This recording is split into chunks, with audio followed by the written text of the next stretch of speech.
আসসালামু আলাইকুম প্রিয় শিক্ষকবৃন্দ, আশা করি আপনারা সকলে ভালো আছেন। আপনারা যে যেখান থেকে আজকের এই গুরুত্বপূর্ণ ভিডিওটি দেখতেছেন সকলে স্বাগতম। আজকে আমি ইবতেদায়ী মাদ্রাসার শিক্ষকদের জন্য একটি গুরুত্বপূর্ণ বার্তা নিয়ে এসেছি। তো বার্তাটি আপনাদের ভালো লাগবে, অবশ্যই আপনারা শুনে খুবই আনন্দিত হবেন। যে ইবতেদির মাধ্যমে আপনাদের বেতন দেয়া হবে এবং ইবতেদিতে আপনাদের হালনাগাদ যে কাজগুলো বাকি আছে সেগুলো কাজ চলমান। তো অধিদপ্তর থেকে আপনাদের যে নির্দেশনা দিয়েছে আজকে আমি এই ভিডিওতে তা আলোচনা করব। আর যারা এখনও আমার চ্যানেলটি সাবস্ক্রাইব করেননি অতি শীঘ্রই সাবস্ক্রাইব করুন, কেননা আমি আপনাদেরকে এই শিক্ষামূলক বার্তাগুলো আমার এই চ্যানেলে প্রতিনিয়ত শেয়ার করে থাকি। তো কথা বাড়াচ্ছি না, ইবতেদিতে বেতন মাদ্রাসা শিক্ষকদের তত্ত্ব হালনাগাদের নির্দেশ অধিদপ্তরের।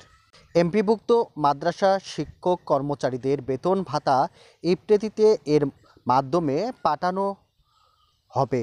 তাই এসব এমপিভুক্ত মাদ্রাসার শিক্ষক কর্মচারীদের তত্ত্ব অনলাইনে হালনাগাদ আহ্বান জানিয়ে মাদ্রাসার শিক্ষা অধিদপ্তর সোমবার 3 মার্চ অধিদপ্তরের এক চিঠিতে এই তথ্য জানানো হয়।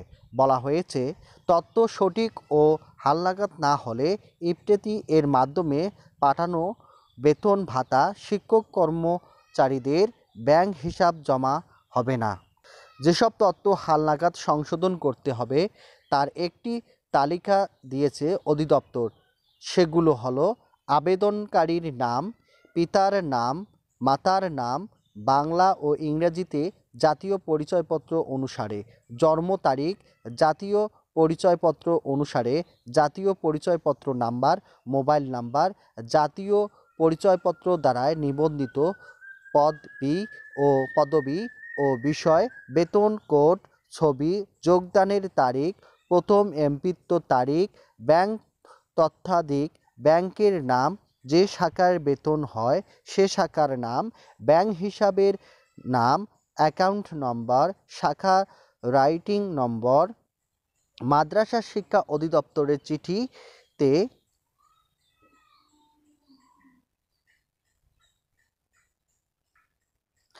মাদ্রাসা শিক্ষা অধিদপ্তরের চিঠিতে আরও বলা হয়েছে, হালনাগাদ ও সংশোধিত তথ্য পরিবর্তিত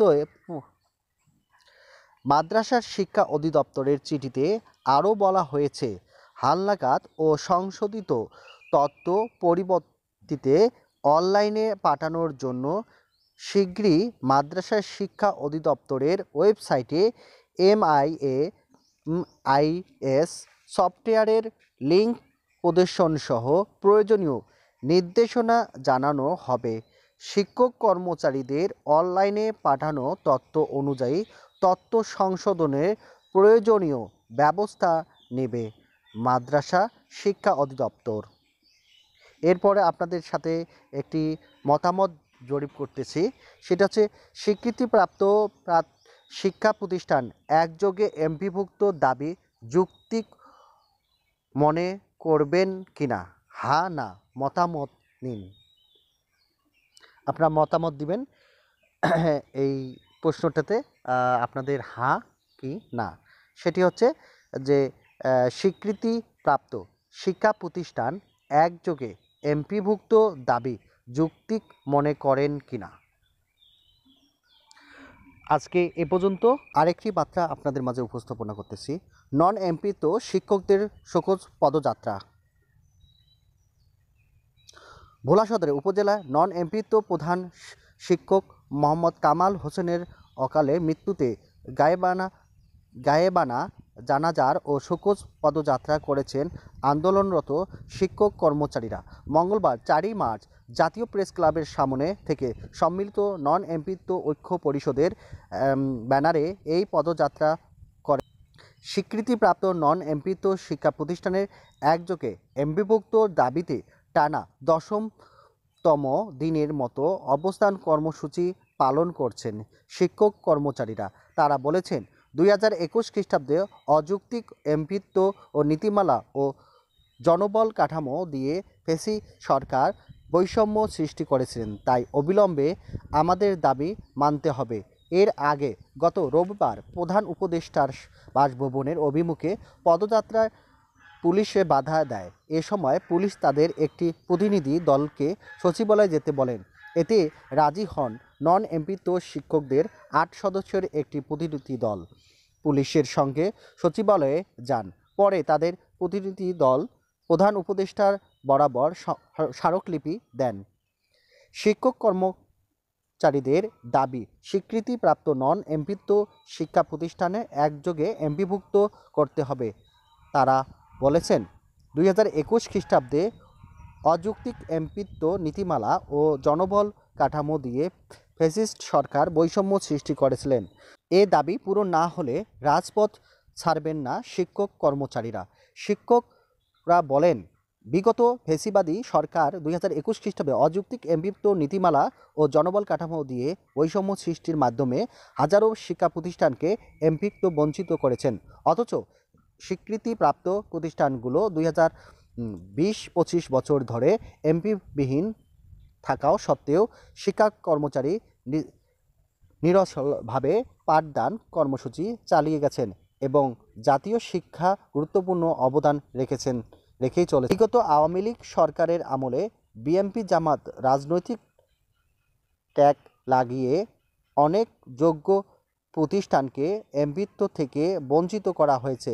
ফ্যাসিস্ট সরকারের দোসরদের এবং শেখ পরিবারের নামে যেসব প্রতিষ্ঠান ছিল সেগুলো এমপিভুক্ত করেছেন বলে তারা। প্রাথমিকের 6,500 শিক্ষকের নিয়োগপত্র জারি আজ। সরকারি প্রাথমিক বিদ্যালয়ে তৃতীয় ধাপের সহকারী শিক্ষক পদে সুপারিশ পাওয়া 6,531 জনের নিয়োগপত্র আজ মঙ্গলবার 4 মার্চ জারি করা হবে। সোমবার 3 মার্চ আপিল বিভাগের রায়ের পর প্রাথমিক ও গণশিক্ষা মন্ত্রণালয়ের উপসচিব রেবেকা সুলতানা সই করা এক চিঠিতে এ তথ্য জানানো হয়েছে। চিঠিতে বলা হয়েছে, সরকারি প্রাথমিক বিদ্যালয়ে রাজস্ব খাতে ভুক্ত সহকারী শিক্ষক নিয়োগ 2023 এর তৃতীয় গ্রুপের ঢাকা চট্টগ্রাম বিভাগে নির্বাচিত 6,531 জন প্রার্থীর অনুকূলে নিয়োগপত্র জারি, যোগদান ও পদায়নের বিষয়ে নির্দেশক্রমে প্রশাসনিক অনুমোদন প্রদান করা হলো। আরও বলা হয়, নির্বাচিত প্রার্থীদের যার স্বাস্থ্য পরীক্ষা সম্পূর্ণ করা অন্যান্য ডকুমেন্ট জমা দিয়েছেন তাদের অনুকূলে 4 মার্চ নিয়োগপত্র জারি করা হবে। নিয়োগপ্রাপ্ত শিক্ষকদের জেলা প্রাথমিক শিক্ষা অফিসে 12 মার্চের মধ্যে যোগদান করতে হবে। প্রাথমিক যথাযথভাবে পূরণকৃত পুলিশ ভেরিফিকেশন ফর্ম পুলিশ ভেরিফিকেশনের জন্য জেলা পুলিশ সুপার সংশ্লিষ্ট কর্তৃপক্ষের কার্যালয়ে প্রেরণ 2013 মার্চ এবং একই দিনে প্রদায়ন আদেশ জারি করা হবে। নির্ধারিত সময়ে প্রাথমিকভাবে নির্বাচিত কোনো প্রার্থীর অনুকূলে নিয়োগপত্র জারি না হলে, জেলা অফিসে যোগদান না করলে বা পদায়িত বিদ্যালয়ে যোগদান না করলে 20 মার্চ তালিকা অধিদপ্তরে পাঠাতে হবে। বিএনপির নেতার নেতৃত্বে জবি শিক্ষার্থীদের উপর হামলা, 4 জন আহত। আরও 29 প্রাথমিক বিদ্যালয় থেকে শেখ পরিবারের নাম বাদ। সাবেক প্রধানমন্ত্রী শেখ হাসিনা ও তার পরিবারের সদস্যদের নামে থাকার আরও 29টি সরকারি প্রাথমিক বিদ্যালয়ের নাম পরিবর্তন করা হয়েছে। প্রাথমিক ও গণশিক্ষা মন্ত্রণালয় গতকাল রোববার এ সংক্রান্ত প্রজ্ঞাপন জারি করেছেন। এর আগে গত 26 ফেব্রুয়ারি প্রজ্ঞাপনে 27টি সরকারি প্রাথমিক বিদ্যালয়ের নাম পরিবর্তন করা হয়েছে।